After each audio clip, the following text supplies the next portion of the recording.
Assalamualaikum warahmatullahi wabarakatuh. Bertemu lagi dengan saya Siti Nurella. Saya bertugas sebagai guru mata pelajaran kimia di SMA Negeri 1 Pasawahan. Pada kesempatan kali ini, kita akan membahas tentang sel volta, yaitu materi kimia kelas 12 MIPA semester ganjil dengan KD 3.2, yaitu menganalisis proses yang terjadi dalam sel volta dan menjelaskan kegunaannya. Sel volta. Sel volta atau sel galvani mempunyai elektrode yang dicelupkan ke dalam larutan garamnya, seperti pada gambar di samping.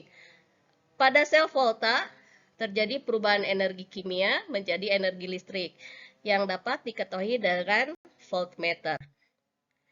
Diagram sel. Diagram sel di sini merupakan susunan suatu sel volta yang dinyatakan dalam suatu notasi singkat. Logam yang bertindak sebagai katode dan anode harus ditentukan terlebih dahulu sebelum menentukan diagram sel. Contohnya, seng bereaksi dengan Cu2+ menjadi Zn2+ dan Cu. Berdasarkan reaksi di atas, logam Zn berfungsi sebagai anode dan logam Cu berfungsi sebagai katode. Jika potensial sel ditunjukkan oleh voltmeter, maka penulisan diagram selnya sebagai berikut. Zn menjadi Zn2+, jembatan garam, Cu2+ menjadi Cu dengan potensial sel sebesar 1,1 volt. Potensial elektrode dan potensial sel merupakan potensial listrik pada permukaan elektrode. Potensial elektrode di sini juga merupakan perbedaan potensial di antara kedua setengah sel dari sel volta. Potensial elektrode tidak dapat diukur secara langsung. Oleh karena itu, digunakan gas hidrogen sebagai elektrode pembanding standar dan diberi harga potensial elektrode 0. Potensial sel ditentukan dengan cara mengukur potensial listrik yang timbul karena penggabungan dua setengah sel. Pengukuran ini dilakukan dengan menggunakan voltmeter.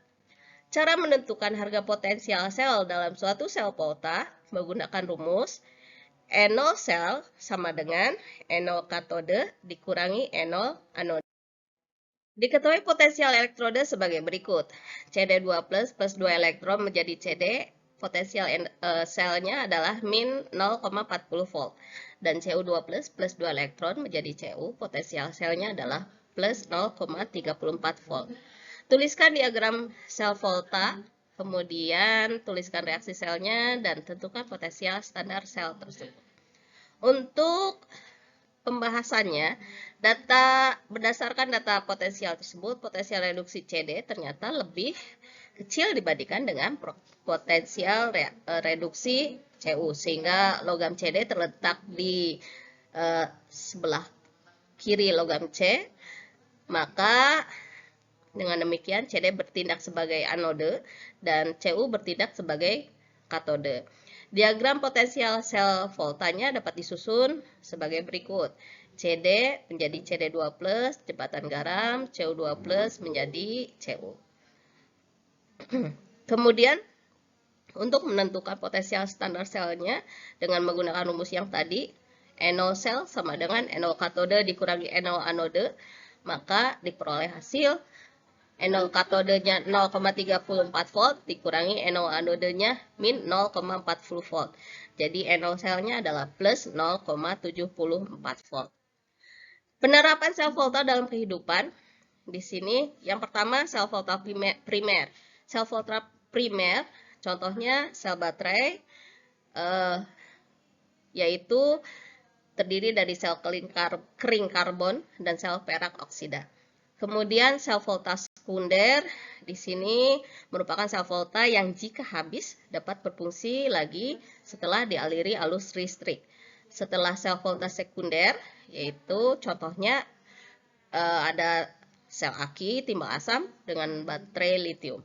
Sedangkan untuk sel bahan bakar, di sini biasanya menggunakan gas oksigen sebagai katode dan gas hidrogen sebagai anode.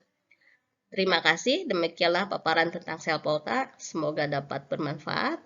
Wabillahi taufiq wal hidayah. Wassalamualaikum warahmatullahi wabarakatuh.